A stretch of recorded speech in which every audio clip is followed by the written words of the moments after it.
Buenos días. Vamos a tener en esta mañana la lectura y la encontramos en la carta a los Romanos, en el capítulo 11 y en el versículo 29. Romanos capítulo 11, versículo 29, y entramos en el quinto y último punto de la enseñanza reformada acerca de la salvación. Estuvimos viendo primero la depravación total, después la elección incondicional, seguimos adelante con la expiación limitada, continuamos con la gracia irresistible y ahora toca ya el último punto, que precisamente hace referencia al final, a la terminación, a la conclusión, a la victoria. La perseverancia final de los santos. Ese es el tema que vamos a tratar en esta mañana. Y ese es uno de los temas que caracteriza y distingue a los reformados del resto de los hermanos. De manera que vamos a irnos a Romanos 11, 29 y vamos a leer un pequeño versículo. Más de una vez son cortos los versículos que estamos utilizando en esta serie, pero este ya va a tope en cuanto a resumen. Y dice así, Romanos 11, 29. Porque los dones y el llamamiento de Dios son irrevocables. Lo repito. Porque los dones y el llamamiento de Dios son irrevocables. Bueno, todas las cosas que el hombre hace están caracterizadas precisamente por lo que el hombre es. Y van en contraste con lo que Dios es y Dios hace. Si algo es el hombre, es un ser finito, es un ser con un tiempo limitado, con una fecha de caducidad, que gracias a Dios no conocemos, porque en caso de que la conociéramos, más de uno viviría obsesionado con ella. Pero lo cierto es que las cosas del hombre no son eternas. Las cosas que el hombre hace duran lo que duran y duran lo que Dios quiere.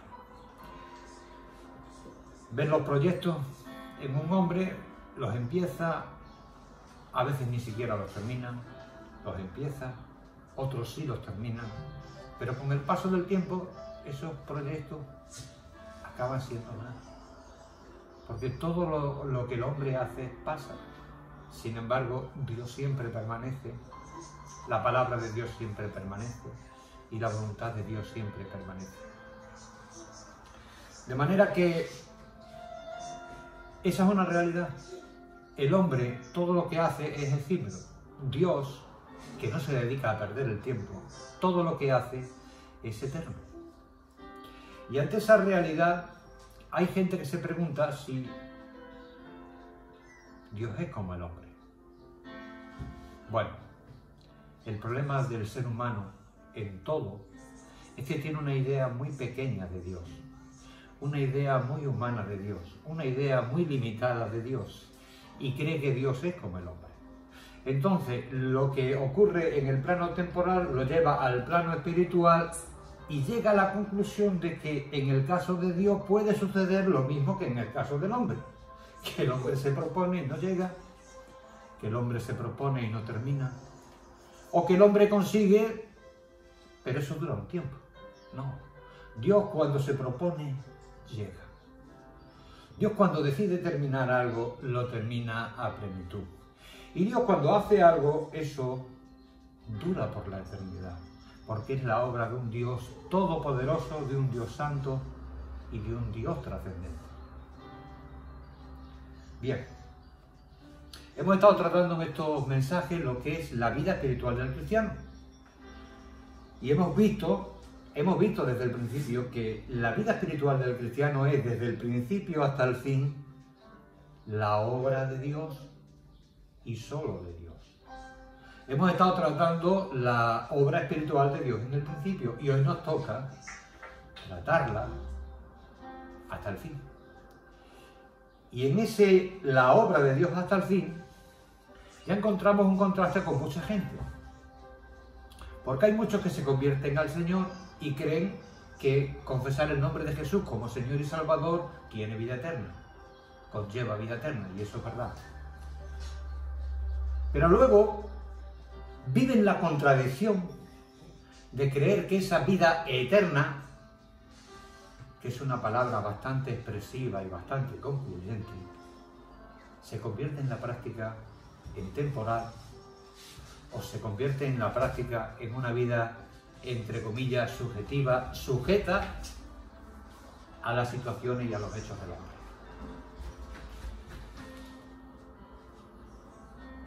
Yo también, cuando me convertí, pensé, porque entonces no conocía lo suficiente al Señor y sobre todo no conocía su palabra lo suficiente, por eso no conocía al Señor lo suficiente. Yo también, cuando me convertí, encontré un tesoro. Y mi mayor miedo, ¿sabéis cuál era? No era que el diablo me apartara, no era que el mundo me apartara, sino que yo me apartara. De manera que yo rezaba al Señor, yo oraba al Señor continuamente cada noche pidiéndole a Dios que lo que había empezado en mí nunca terminara. Que Él nunca permitiera que yo me apartara de Él. ¿Por qué? Porque yo me había convertido al Señor, venía del mundo, traía la idea del mundo y tenía una idea muy antropomórfica, muy humana de quién es Dios. Dios no es como nosotros. No solo en el sentido de que Él es santo, santo, santo y no pecador. No en el sentido de que, no solo en el sentido de que Él es justo, justo, justo y no injusto como nosotros, sino en el sentido de que Él es perfecto, perfecto, perfecto y no imperfecto como nosotros. Y Él es perseverante. Dios es el Dios que todo lo lleva a la perfección, que todo lo lleva a la culminación, que nunca empieza algo sin terminar. Yo vivía con el miedo a perder la salvación. Y muchos creyentes hoy día viven con el miedo a perder la salvación.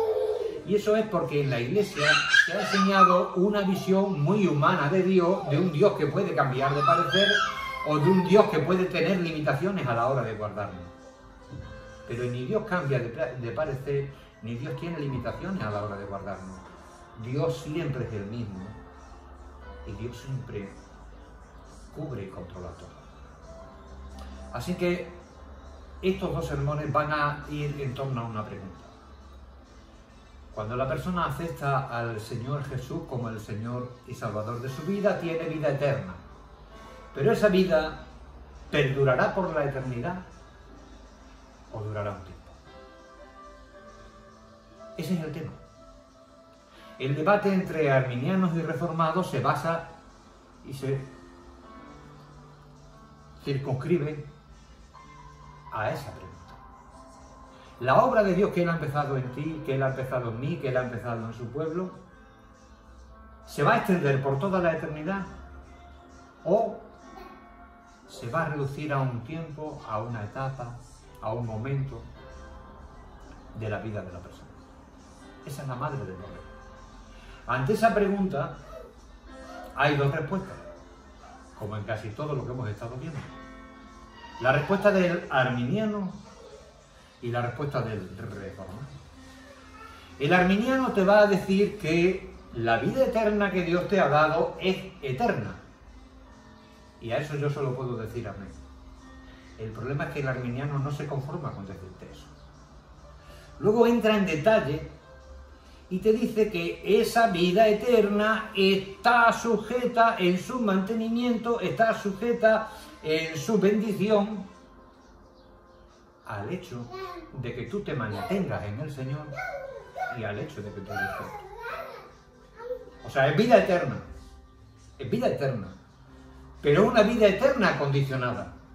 ¿Condicionada a qué? Condicionada a dos condiciones. Al hecho de que tú te mantengas en el Señor y al hecho de que tú des fruto. El problema es que esa vida eterna que está condicionada a esos dos hechos es una vida eterna bastante insegura, Y de hecho es lo que acaba produciendo en el creyente, la inseguridad de la salvación. ¿Por qué? Porque se está basando, se está sustentando sobre la voluntad y los hechos del hombre. Y la voluntad y los hechos del hombre no son algo firme sobre los que edificar una vida, sobre los que edificar una relación con el Señor. Porque el hombre hoy quiere, hoy está estupendo, hoy parece que se va a comer el mundo, parece que va a subir al cielo.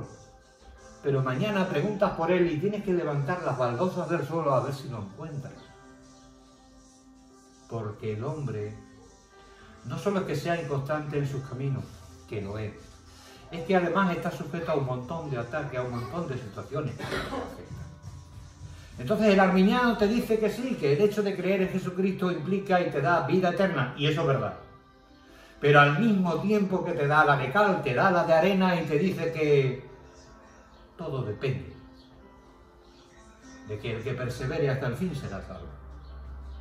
Y yo te digo, sí, para ser salvo hay que perseverar hasta el fin. Pero no depende del que quiere ni del que corre, sino de Dios, que tiene misericordia. Y es que es Dios el que produce en ti el querer y el hacer por su buena voluntad. Hay una respuesta del arminiano con relación a la tranquilidad, a la seguridad que el creyente puede tener con respecto a la salvación. Te va a decir que sí, que en tanto en cuanto tú creas, tú tienes vida.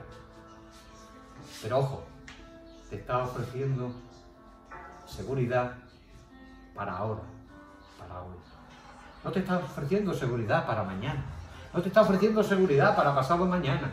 Mucho menos te está ofreciendo seguridad para dentro de un año, porque todo está sujeto a la voluntad de un hombre. Y maldito es el que confía en el hombre. Pero hay también otra visión del tema de la salvación en cuanto a tranquilidad, en cuanto a seguridad, en cuanto a confianza en que no seremos defraudados. Y esa es la visión reformada de la salvación, que se establece en estos 5 puntos que estamos dando. El reformado también cree que creer en Jesucristo implica vida eterna.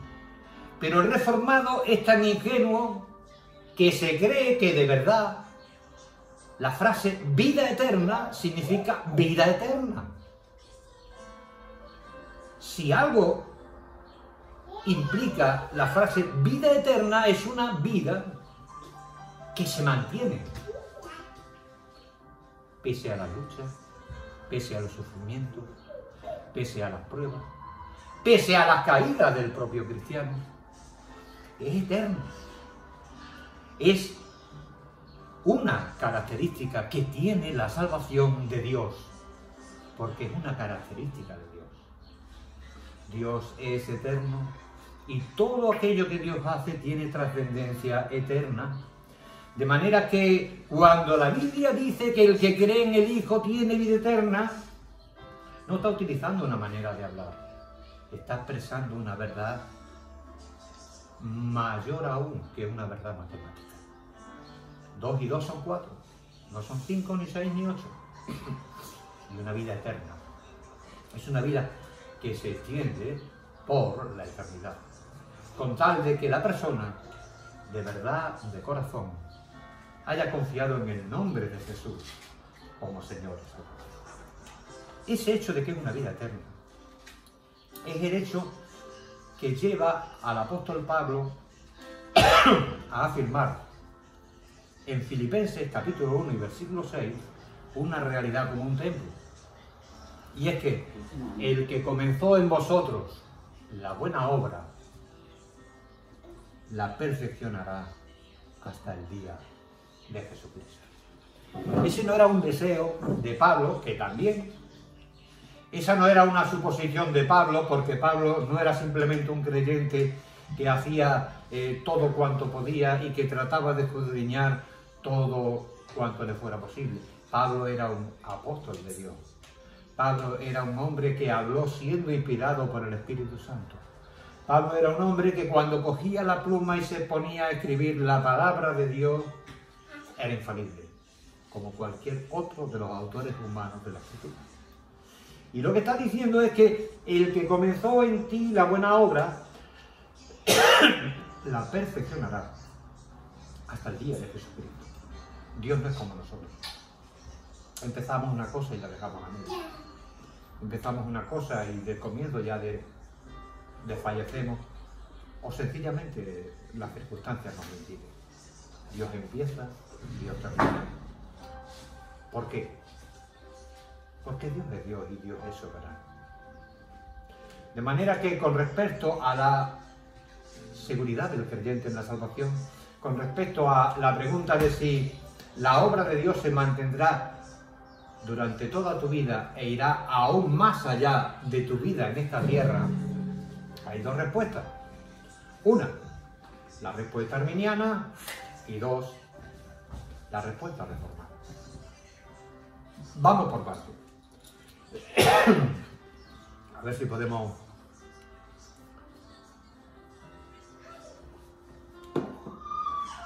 Esta respuesta arminiana es una de las visiones que tiene hoy día la Iglesia evangélica. La otra es la visión reformada. Esta visión arminiana es contraria a la visión reformada y pone obstáculos y pone trabas a lo que es la visión de la perseverancia final del creyente.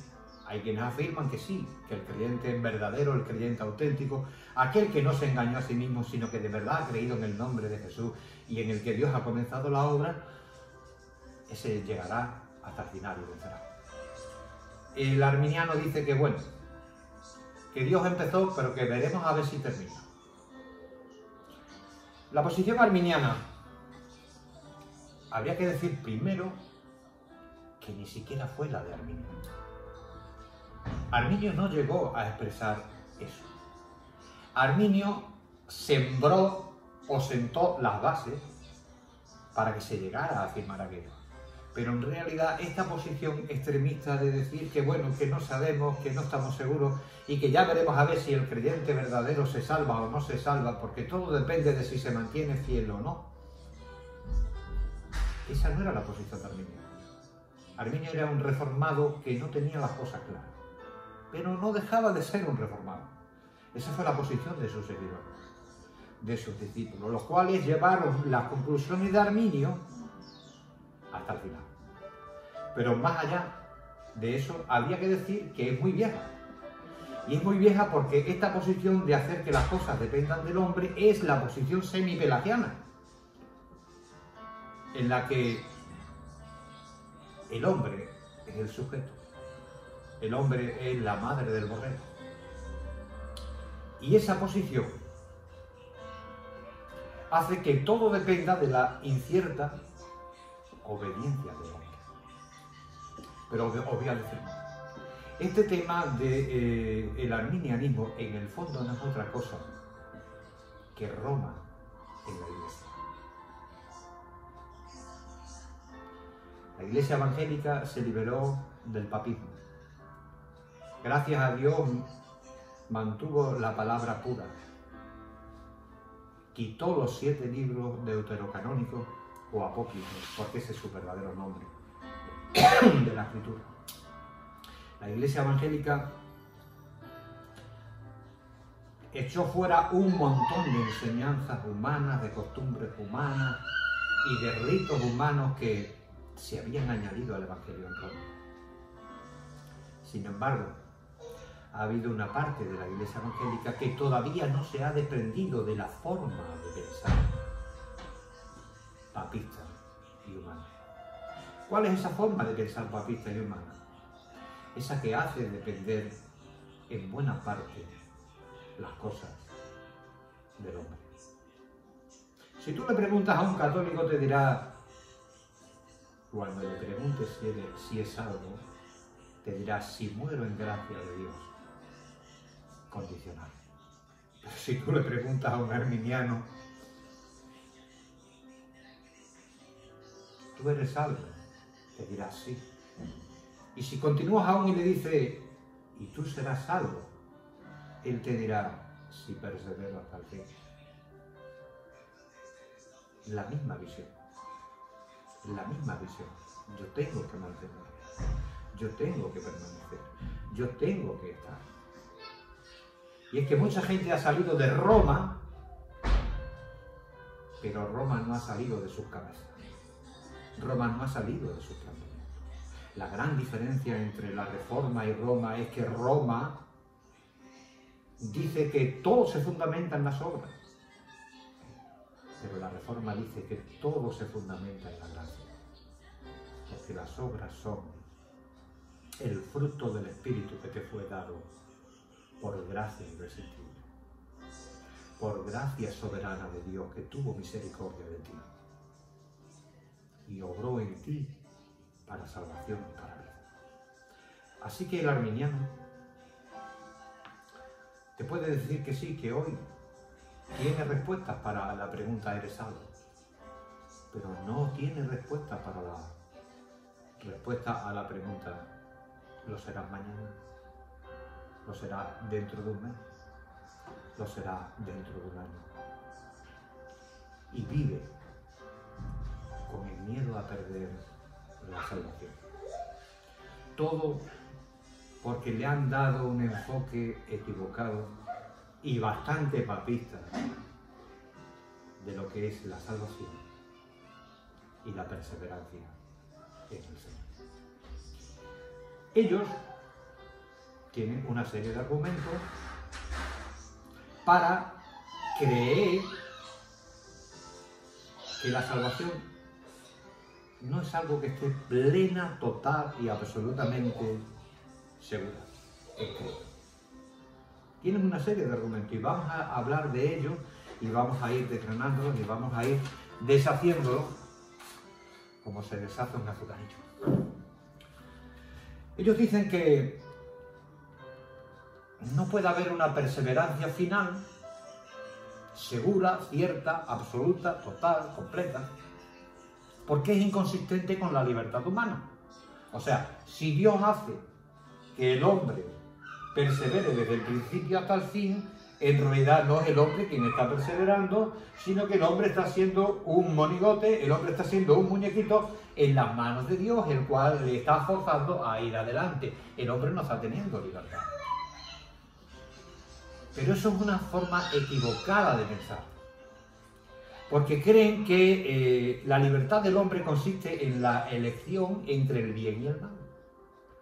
Ellos dicen, Dios no puede obligar al hombre a seguir el bien si él no quiere. El hombre también puede optar por el mal. Ellos tienen una equivocada idea acerca de la libertad. El hombre nunca opta por el mal. El hombre es esclavizado por el mal. Y puede que le agrade, pero lo que es cierto es que el mal, el pecado, le está obligando, le está forzando y le está esclavizando. Es una falsa idea de la libertad pensar que el hombre puede ser libre cuando opta por el mal. El hombre solo es libre cuando opta por buscar de Dios, cuando opta por buscar al Señor, cuando se entrega plenamente al Señor. Es entonces cuando el hombre es realmente libre.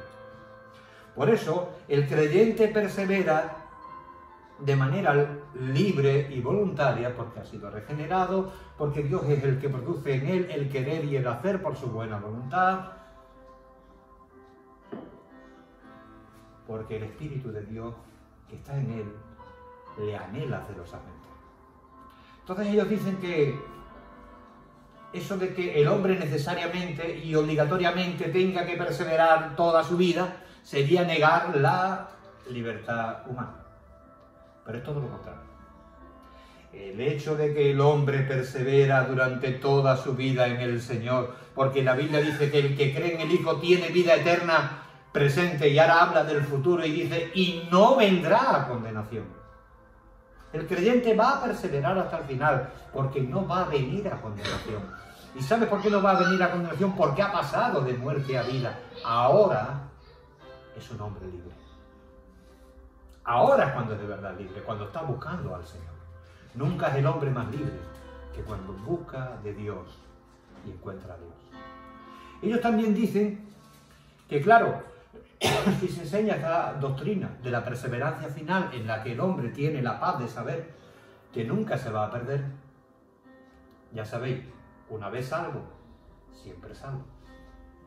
Hay algunos que les dicen esa frase y se suben por las paredes, como decía el hermano Dirceu, se suben por las paredes de espalda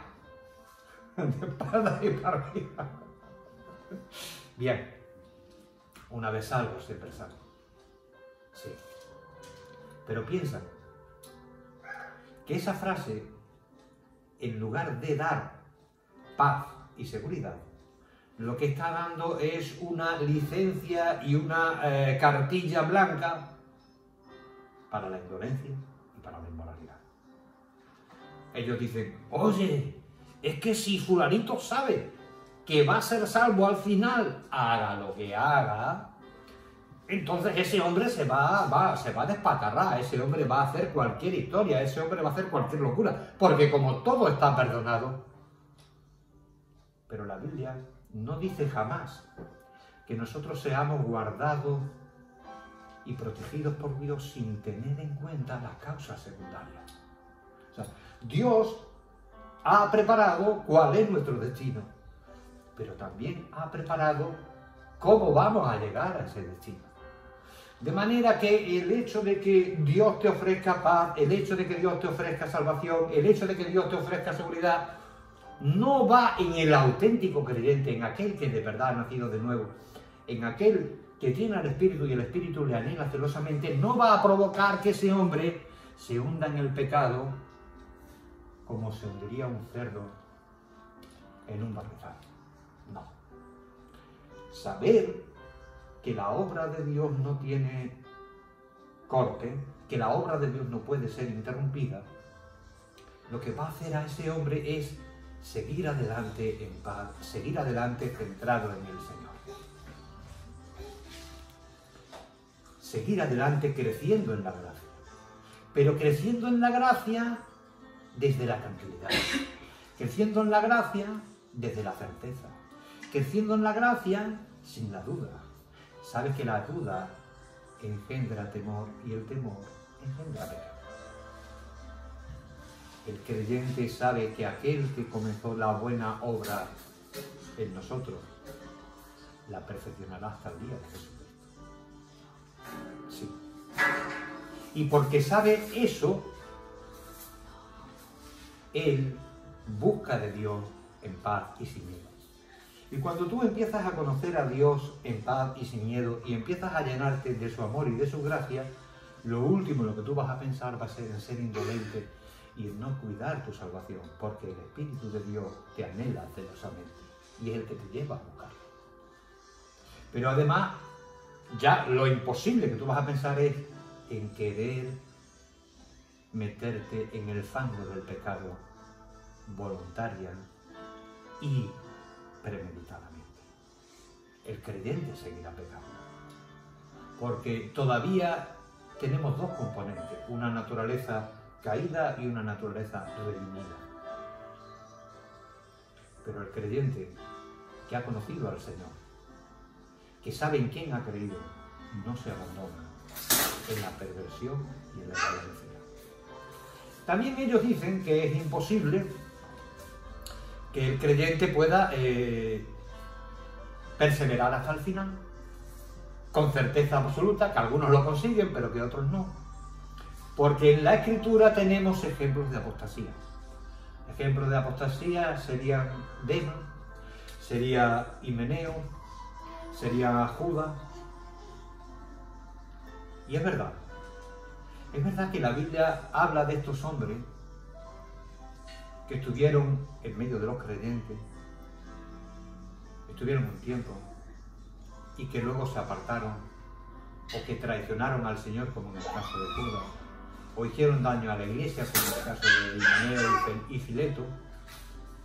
Y ahí ya aquel que piensa que la salvación no es algo completamente seguro para el día de mañana, te dice, ¿ves? Algunos empezaron bien, pero acabaron mal.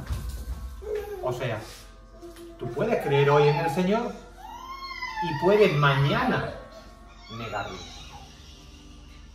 Claro que el problema está en que ellos basan esa afirmación en la suposición de que realmente Demas, Himeneo, Fileto, Judas, Alejandro el Calderero eran auténticos creyentes. Ellos creen que esos hombres eran auténticos creyentes, pero que un día se apartaron. Pero la Biblia no dice eso. Jamás tú vas a leer en la Biblia una afirmación de que Demas era un hermano, de que Judas era un hermano, de que Himeneo era un hermano. La Biblia nos enseña que hay veces que las apariencias no se corresponden con la realidad. La Biblia nos enseña que hay un trigo que da fruto y que nos alimenta en la mesa cada día, pero luego hay una cizaña que se parece mucho al trigo, que da el pego si tú no entiendes mucho de agricultura, pero resulta que te puede destrozar la vida si tú te alimentas con eso. O sea, no siempre las apariencias se corresponden con la realidad. Y la apariencia de Himeneo, de Demas, de Judas, de Alejandro, no se correspondía con la realidad. En esos casos, la Biblia tiene una regla. Y la Biblia tiene una manera de averiguar si un creyente es lo que parece ser o no es lo que parece ser. Y ese versículo, que es la clave y que es la regla, lo tienes en Primera de Juan, capítulo 2, versículo 19. Ante eso de que, es que yo conocí a fulano. Fulano era un hombre consagrado. Fulano estuvo con nosotros. Fulano tal, tal, tal, tal. Pero un día desapareció fulano. Y nunca más lo volvimos a ver. ¿Ves? Era creyente, pero dejó de serlo. Primera de Juan, capítulo 2, versículo 19 dice: no eran de nosotros. Porque si hubieran sido de nosotros, hubieran permanecido con nosotros. A la iglesia va muchos tipos de personas. Va la persona que ha sido convertida y que ha sido consagrada al Señor. Va la persona que ha sido invitada, que aún no ha conocido al Señor y que quién sabe si Dios la regenerará, la convertirá y hará de él una nueva criatura y un hijo suyo, salvado. Pero también hay quien va y no pone su corazón en el Señor. Hay quien va y le encanta el mensaje social que la iglesia da. O hay quien va y le encanta el mensaje familiar que la iglesia da. Y de alguna manera se conecta con ese mensaje, pero no se conecta con el Señor. Entonces acepta mentalmente una serie de enseñanzas de la iglesia en algún tema, pero no le dan su vida al Señor. Tú puedes ir toda la vida a la iglesia, puedes escuchar toda la vida el Evangelio, pero si tú no entregas a Cristo Jesús tu vida, si no le confiesas como tu Señor y Salvador, si no pones tu esperanza para hoy y para toda la eternidad en Él como Señor y Salvador, tú no eres cristiano.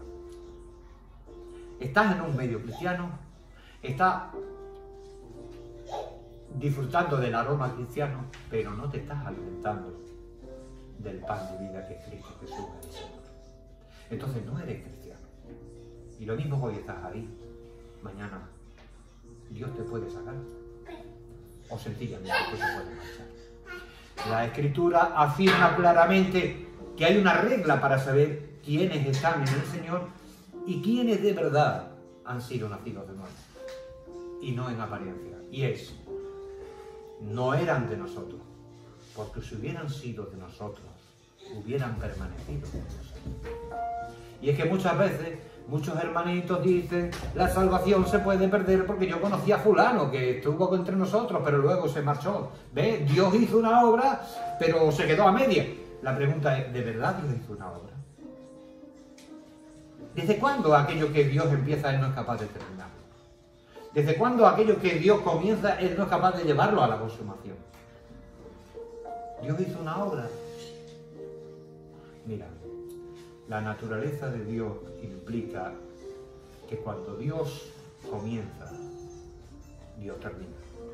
Y Dios lleva a la consumación final. Dios no pierde el tiempo como nosotros. Dios no se pone a trabajar equivocándose como nosotros en la tierra. Cuando Dios empieza, Dios termina. Esa es la garantía que Dios nos da. Ahora, cuando una persona hoy parece que sí y mañana resulta que no, es que sencillamente se había engañado a sí mismo, había engañado a la Iglesia, pero no había podido engañar a Dios. Es cierto, y esto es bueno recalcarlo, que una vez salvo, siempre salvo. Pero te digo más, es igualmente cierto que aquel que hoy no es salvo, jamás fue salvo. O sea, sí, es cierto, aquel que pone su confianza en Cristo Jesús como Señor y Salvador de corazón, ese está salvado. Pero también es verdad que si hoy no eres salvo, si hoy no tienes la paz y la tranquilidad de la salvación de Dios, nunca fuiste salvo. Muchas de esas personas que aparentemente se convirtieron y luego se marcharon, no entregaron su corazón al Señor, no rindieron su voluntad a Dios, sino que se vieron inmersos en un culto de emoción. Y fue la emoción lo que les hizo responder y no la decisión. Para entregar al Señor la vida de corazón, la emoción no es mala, es buena.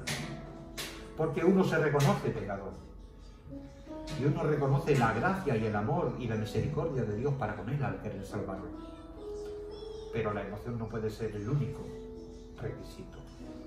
Y desde luego no es el más fundamental. El más fundamental es creer en las promesas de Dios. Creer que Jesucristo es el Cordero. Creer que en Él hay perdón de tus pecados.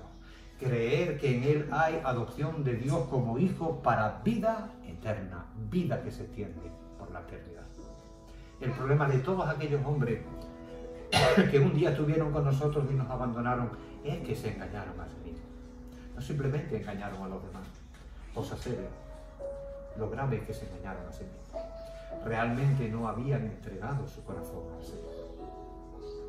Porque si hubieran entregado su corazón al Señor, ellos se hubieran convertido en campo de Dios, en labranza de Dios. Y Dios nunca deja su campo en barbecho. Dios nunca deja su campo sin cultivar. Dios empieza con la semilla y Dios termina con la cosecha. Dios no es hombre para que mienta o para que cambie de opinión. No. Lo que Dios empieza, termina. La enseñanza de la perseverancia final, aunque parece que se refiere al hombre, en realidad no habla tanto del hombre. Cuando hablamos de la perseverancia final, no estamos hablando tanto del hombre como de Dios. El hombre persevera porque en realidad quien persevera en su tratamiento personal con él es Dios. Dios es el que persevera. Dios es el que te conoce y a pesar de todo te ama.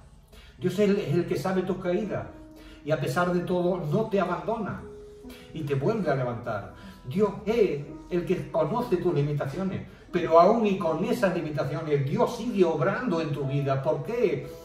Porque no eres tú el que persevera, es Dios el que persevera en ti. Por eso hay una certeza completa y total de perseverancia final. Porque es Dios en ti y no tú en medio de tus problemas. En realidad es Dios en nosotros el que nos va llevando adelante y eres la garantía suprema de nuestra salvación. La enseñanza de la perseverancia final además tiene otra ventajita, y esa otra ventajita es el hecho de que no va a alimentar tu orgullo ni el mío. No. Nosotros no nos mantenemos por nosotros mismos. ¿Cuántas caídas hemos tenido o cuántas caídas si eres joven vas a tener? humanamente hablando, cualquiera de ellas podría haber hundido por completo tu vida espiritual. Pero resulta que hay un Dios que te ama, resulta que hay un Dios que no te quiere dejar, resulta que hay un Dios que es tu Padre por la fe en Jesucristo, y esa relación filial de padre a hijo le compromete de tal manera que jamás, jamás dejará de ser tu Padre. Jamás dejará de inmiscuirse en tu vida para bendición y para salvación, para el cumplimiento de los planes que Dios tiene para contigo. Por eso hay una certeza de perseverancia final, aún a pesar de como tú y yo somos. Por eso la perseverancia final no aumenta el ego del hombre. No te hace decir eso de, es que yo persevero. Es que yo un granito de arena estoy poniendo. No. La perseverancia final te habla de que Dios es el que persevera en ti.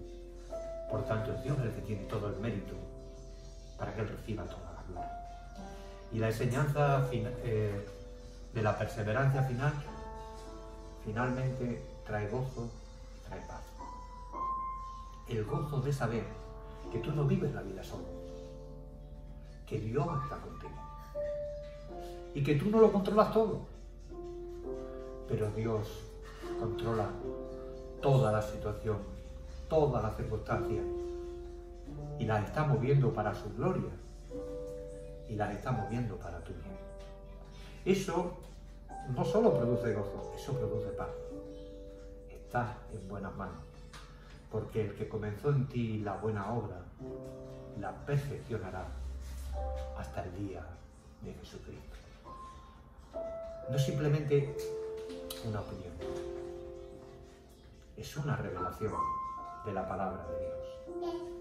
De un hombre que conoció al Señor cuando se había hundido en el pecado hasta el final, participando, colaborando en la muerte de Esteban, participando, colaborando en el asesinato y en la prisión de muchos cristianos. Pero Dios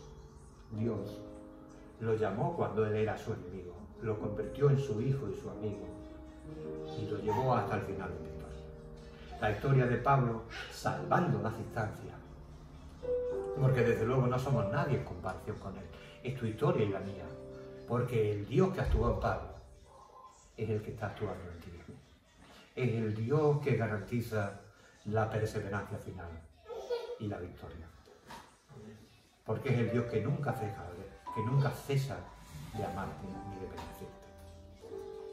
Que Dios nos bendiga, y el próximo día miraremos no simplemente la opinión de nuestros hermanos arminianos, sino que entraremos ya en materia acerca de lo que es la enseñanza reformada de la perseverancia final como tal. Bendiciones.